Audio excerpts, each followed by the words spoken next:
Friday, July 8th, 2022. And no one's really been bringing this up because it's not really happening until the next term for the Supreme Court. But they've taken up a case that would essentially give state legislatures, um, you know, unfettered uh, access to create rules about federal elections. Um, it means that state courts wouldn't be able to challenge gerrymandered maps or election rules. Um, there's a thing called the independent state legislature theory, and it's what Trump was sort of leaning on by trying to invalidate certain states' electors and election results. So if the court says that, state legislatures have the right to make their own rules without oversight about federal elections, we're screwed as a democracy.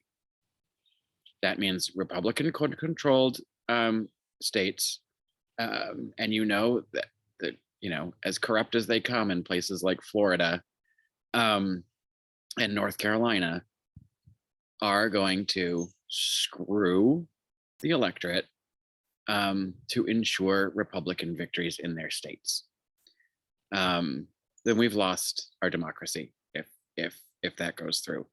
And it's just an interesting time with SCOTUS in general, because they're taking up this case, which is basically about states' rights, right, to make federal election laws that don't comply with any other federal election law if they don't want to. So that's giving states rights on elections, on federal elections. They've given states the right to deny healthcare options to women. And yet they've taken away any state's ability to limit access to firearms.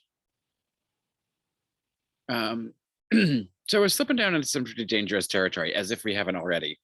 But if this goes through, we are cooked. And if we make it through the midterms this year and still hold on to some sort of majority, which I'm starting to feel hopeful about. The Democrats are really bad at taking advantage of tides turning, but gas prices are coming down. People are real pissed about Roe v. Wade. People are real pissed about guns. So hopefully people remember all that when we get to November and aren't distracted by whatever bullshit the GOP comes up with to distract everyone between now and then, because the list of distractions will be long. So if we can hold on to a majority, it's time to expand the Supreme Court. There should be 13 justices, one for every circuit court. There's 13 circuit courts, and there's precedent for the number of justices equating the circuit courts. So this isn't a radical idea.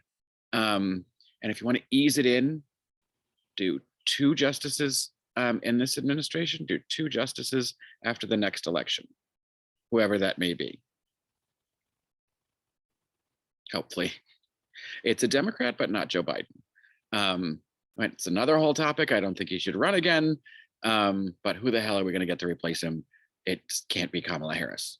I don't know that we've got a great candidate yet, but I assume if he is going to bow out, then after the midterms, he will make that announcement.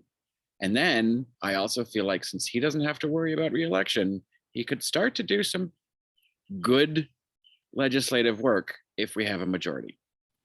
So that's that's a little bit of doomsaying and a little bit of hope here on a Friday afternoon in early July.